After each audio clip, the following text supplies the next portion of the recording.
A'udzubillahi minasyaitonirrajim. Bismillahirrahmanirrahim. Alhamdulillahirabbil alamin. Rabbi shrah li sadri wa yassir li amri wahlul 'uqdatam min lisani yafqahu qawli. Asyhadu an la ilaha illallah wahdahu la syarikalah wa asyhadu anna Muhammadan abduhu wa rasuluh la nabiyya ba'da. Amma ba'du. Kembali lagi bersama saya Gus Sa'ad dalam kajian Tafsir Luqman. Sudah kita ketahui bersama bahwa otak memegang peranan yang vital, ya, memegang peranan yang penting dalam diri kita, ya. Di mana otak di sini memiliki pengaruh yang luar biasa dengan pergerakan atau dengan tangan kita, dengan kaki, dengan mata, intinya dengan sebagian besar organ, sebagian besar anggota tubuh yang ada dalam diri kita. Nah, ini juga bisa kita lihat dari keterkaitan antara struktur abjad yang satu dengan struktur abjad yang lainnya. Nah, keterkaitan di sini nanti akan saya bahas. Nah, di sini kalau kita lihat di sini, seperti saya sudah singgung sebelumnya, di sini bagaimana kita menyatukan atau menselaraskan pemikiran kita, logika kita, sehingga tidak bertentangan dengan nurani kita, dengan kolbu kita, sehingga menjadi salah satu keselarasan gerak yang padu. Ya, nah di sini akan menimbulkan sebuah kekuatan yang luar biasa di dalam diri kita. Nah, dari pengalaman kita, ya, karena ini juga masih berkaitan dengan segitiga tadi, dari keterkaitan antara struktur abjad atau titik-titik abjad yang satu dengan yang lain, nantinya akan membentuk sebuah segitiga.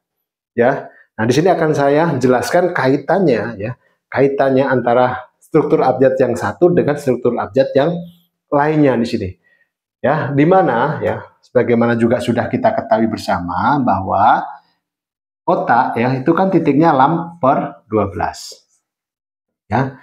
Kaitan yang saya maksudkan adalah 12 di sini, ya, di bawah kita akan naikkan ke atas, ya. Artinya dia akan menjadi sebuah, ini kan angka, kita jadikan angka 12 ini menjadi sebuah abjad atau menjadi huruf, ya.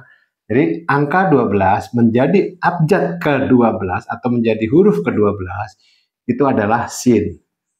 Nah, kalau lam pernya 12, sin pernya 6. Ya, nah, per 6 ini juga sudah saya jelaskan. Nanti panjenengan juga bisa buka kembali file yang sudah saya lampirkan, yang mungkin juga sudah panjenengan saudaraku download, ya. Di sini nanti juga bisa diikuti di situ.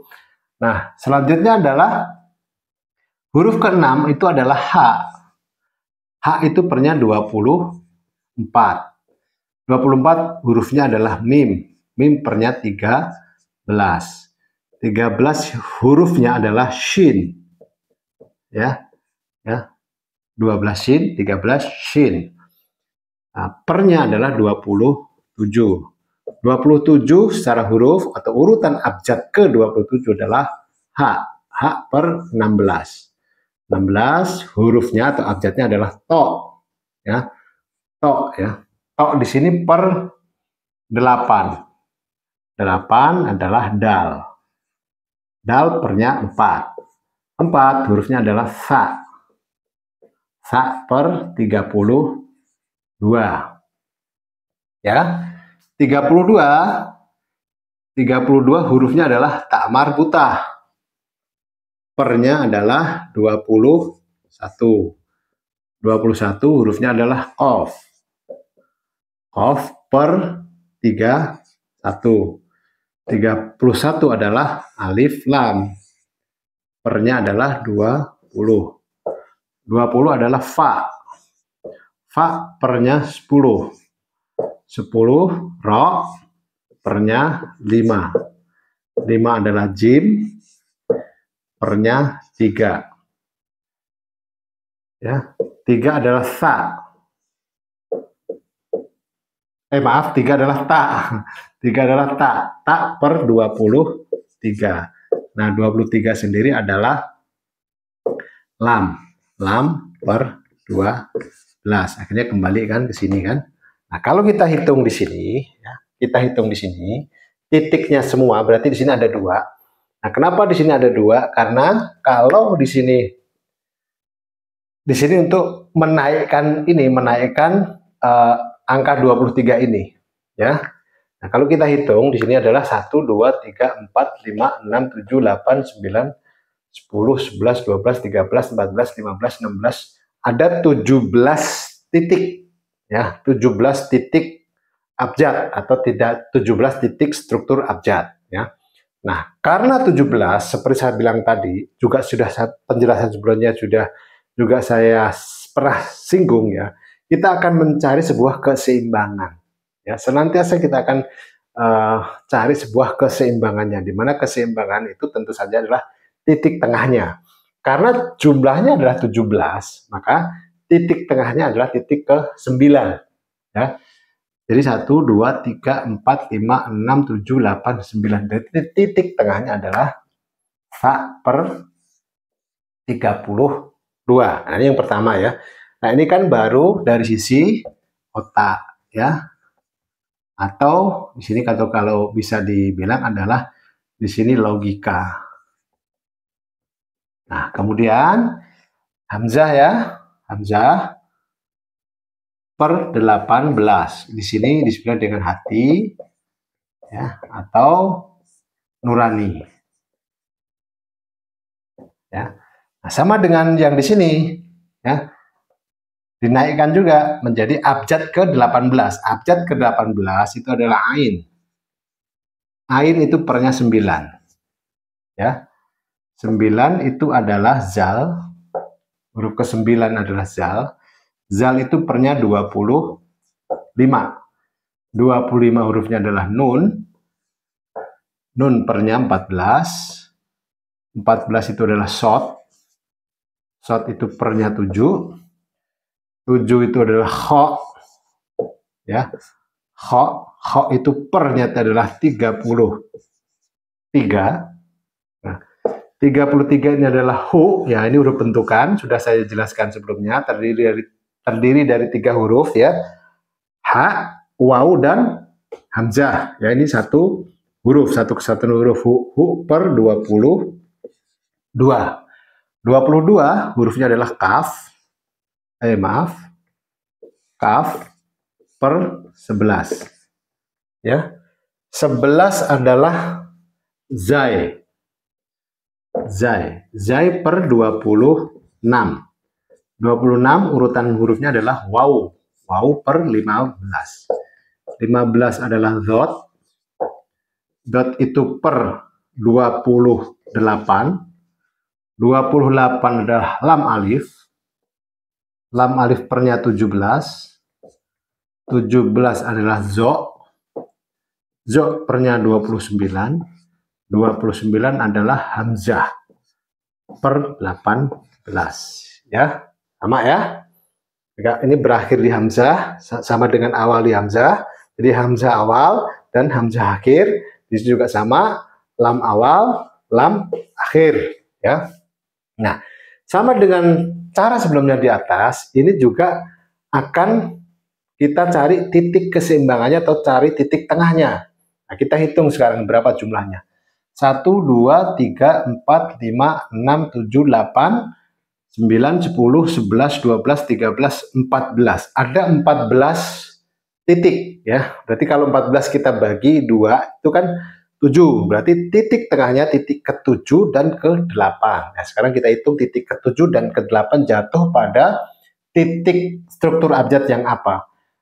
1, 2, 3, 4, 5, 6, 7, 8. Berarti titik tengahnya ada 2, ya, karena genap, ya. Genap pasti titik tengahnya ada 2. Kalau ganjil titik tengahnya 1. Ya, berarti titiknya adalah sa per 32, hu per 22, dan kaf per 11. Nah, berarti ada 3 titik. Nah, inilah yang saya bilang atau saya sebutkan sebelumnya menjadi 3 titik yang akhirnya menjadi sebuah segitiga. Nah, segitiganya bagaimana? Nanti saya akan hapus ini biar lebih jelas, ya. Inilah yang saya maksud gambaran dari segitiga tadi, ya. Sebagaimana kita ketahui bahwa titik tengah dari putaran, ya, putaran putaran yang saya maksud tadi adalah lam per 12, kemudian 12 adalah sin per 6, dan seterusnya. Titik tengahnya adalah sa per 32. Ya. Sementara hamzah per 18 terdapat 2 titik, yaitu hu per 22 dan kaf per 11.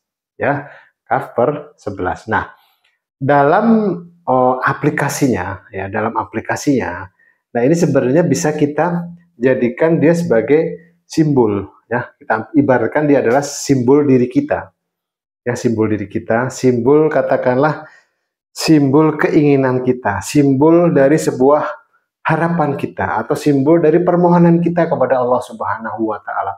Karena seperti kita ketahui bahwa di dalam diri kita ini, kalau kita sadari ya, kita kan bagian dari alam ya, dimana alam ini kan banyak dikatakan dalam Al-Quran ya, ayat-ayat awal sabbahalillahi ma fis samawati, artinya bahwa alam semesta ini senantiasa bertasbih kepada Allah, senantiasa mengagungkan Allah, ya, senantiasa berzikir ya kepada Allah Subhanahu wa Ta'ala. Nah, begitu juga setiap sel di dalam diri kita, setiap darah kita, tulang kita, organ kita juga berzikir sebenarnya tanpa kita sadari. Nah, inilah yang harus kita mengerti dan kita pahami, bahwa diri kita ini sebenarnya dalam diam kita itu sebenarnya kita berzikir, gitu. Ya. Nah, di sini kalau kita lihat, seperti saya bilang tadi, ini adalah sebuah simbol ya, sebuah simbol.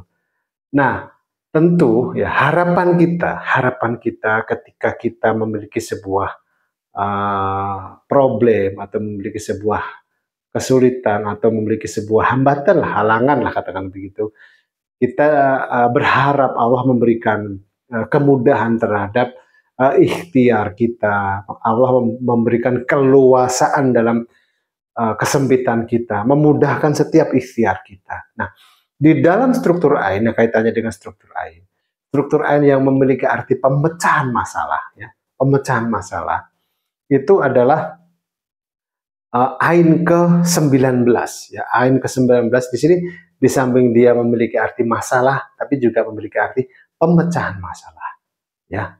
Nah, menariknya adalah kalau kita kaitkan dengan struktur abjad ya, huruf ke-19 ya, huruf ke-9 adalah huruf ghin. Ya, hurufnya adalah ghin, huruf ke-19. Nah, pernya adalah 30. Nah, uniknya ya.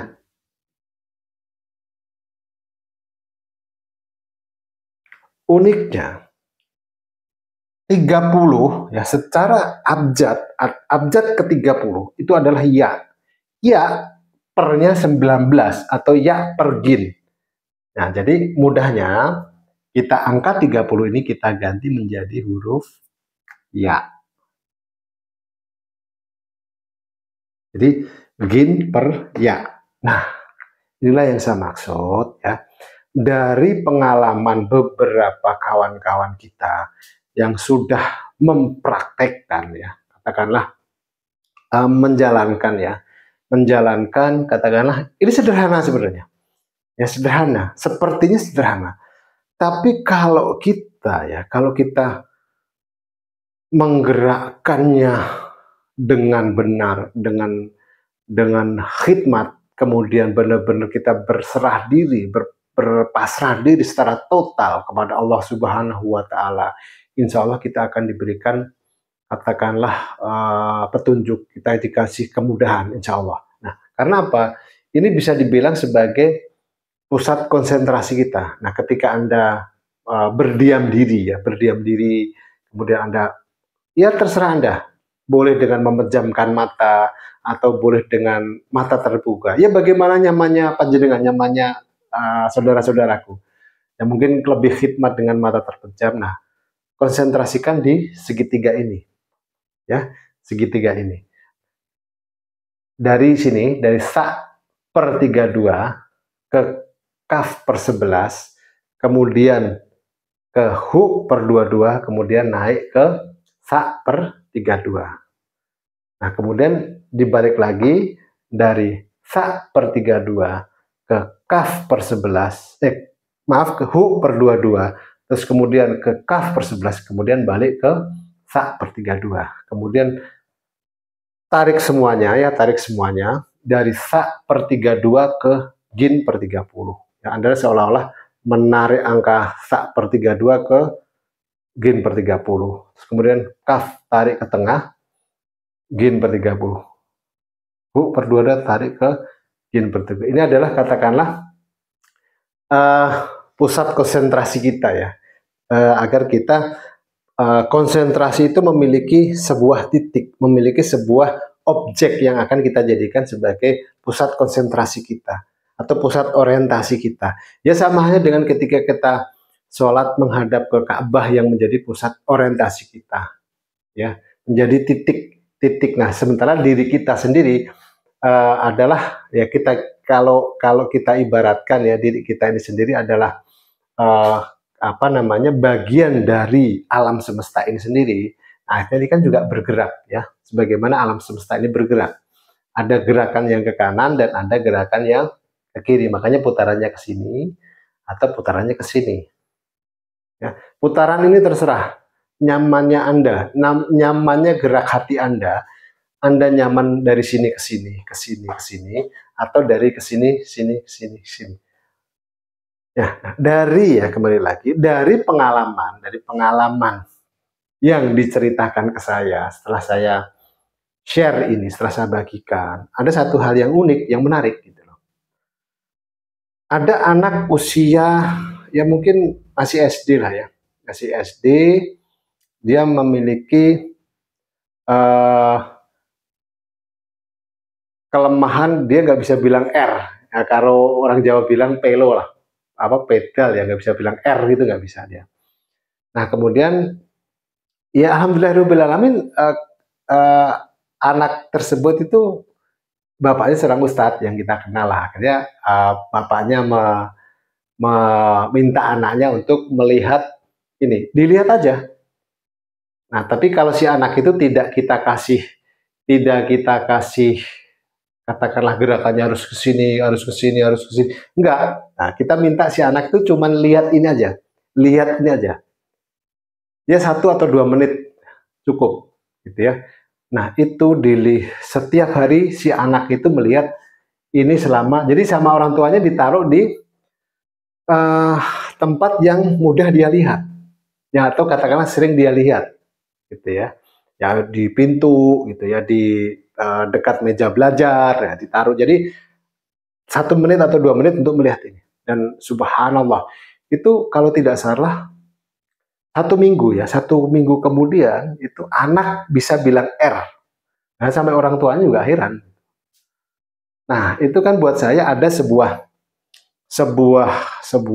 dorongan ya, katakanlah sebuah isyarah bahwa bentukan huruf, abjad, angka di sini itu tidak sembarangan, karena pembentukannya itu juga memiliki dasar atau memiliki alasan, begitu loh. Nah bahkan ada yang kawan yang melakukan uji coba dalam artian dia meletakkan sebuah gambar di tengah sini, ya meletakkan sebuah gambar di tengah sini.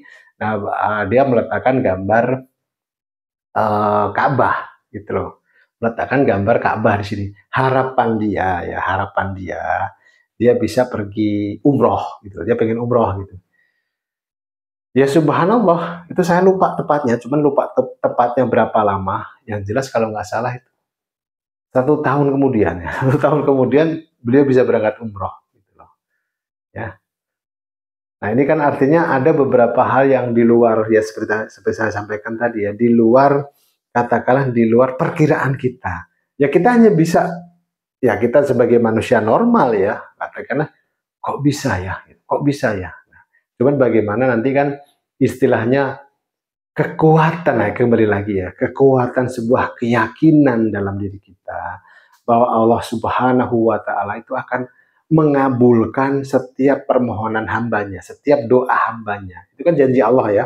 Nah, kita di sini ya hanya memberikan sebuah, katakanlah itu booster ya, booster. Artinya kalau ibaratnya bicara soal kecepatan, ini kan percepatannya, insya Allah gitu. Ya semuanya wallahu alam ya, wallahu alam bisawab. Artinya semua keinginan kita itu kan belum tentu sesuai dengan apa yang digariskan oleh Allah Subhanahu wa taala ya. Nah, tapi di sini kita memiliki sebuah keyakinan, memiliki sebuah katakanlah itu harapan bahwa tanamkan sebuah keyakinan, tanamkan sebuah kepercayaan diri bahwa Allah akan mengabulkan permohonan saya, Allah akan mengabulkan keinginan saya, hajat saya sesegera mungkin ya. Nah, ini konsentrasinya di sini. Ya nanti panjenengan bisa coba sendiri ya, coba sendiri, rasakan sendiri. Dan saya yakin pasti setiap orang akan memiliki pengalamannya sendiri-sendiri, akan memiliki keunikannya sendiri-sendiri dari ini. Kalau dari pengalaman teman-teman yang sudah katakanlah mengamalkan ini. Nah, bahkan untuk anak saya pribadi pun saya taruh di apa namanya di dekat pintu yang sering dia lihat. Nah, makanya saya minta dia untuk katakanlah untuk melihat itu 1-2 menit setiap hari. Dan alhamdulillahirabbil alamin itu dalam katakanlah hal pelajaran atau hal mengingat itu ternyata mengaktifkan katakanlah daya tangkap, mengaktifkan penalaran yang luar biasa gitu bagi si anak. Khususnya kembali lagi khususnya ya. Ini bagi anak-anak yang belum akhil balik ya. Mungkin usia katakanlah dari usia yang sudah mampu melihat ya tentunya ya. Apalagi yang sudah bisa mengerti bahwa ini sa, ini kaf, ini artinya mengerti huruf-huruf hijaiyah. Nah, itu akan mungkin akan lebih optimal gitu ya. Nah, ini insya Allah ya. Insya Allah di sini akan memberikan booster ya. Nanti bisa panjenengan bisa coba untuk anak Anda. Ini alhamdulillah ini saya terapkan buat anak saya gitu ya. Nah, ini demikian yang bisa saya sharing kali ini ya. Dan semoga ini nanti saya akan share juga, saya akan bagikan juga. Nanti linknya bisa saudaraku bisa panjenengan download. Nanti akan saya bikin yang lebih bagus ya, lebih bagus dan lebih rapi. Jadi Anda tinggal nanti bisa print, bisa langsung print dan Anda bisa tempelkan. Ya. Nah, inilah yang bisa saya sharing kali ini ya. Lagi-lagi nanti kalau ada yang masih belum jelas, belum paham, nanti bisa ditanyakan di kolom komentar ya, di kolom komentar. Nah, baik apabila ada salah kata, ada salah ucap ya, saya mohon maaf yang sebesar-besarnya. Sekaligus saya mendoakan bagi saudaraku, bagi penjenengan semuanya, semoga Allah Subhanahu wa taala senantiasa memberikan kesehatan, senantiasa menguatkan iman dan Islamnya, senantiasa memudahkan setiap ikhtiarnya, dan Allah Subhanahu wa taala segera mengabulkan hajat Anda, mengabulkan permohonan Anda. Amin, amin, ya rabbal alamin. Wabillahi taufik wal hidayah. Wassalamualaikum warahmatullahi wabarakatuh. Terima kasih, matur suwun.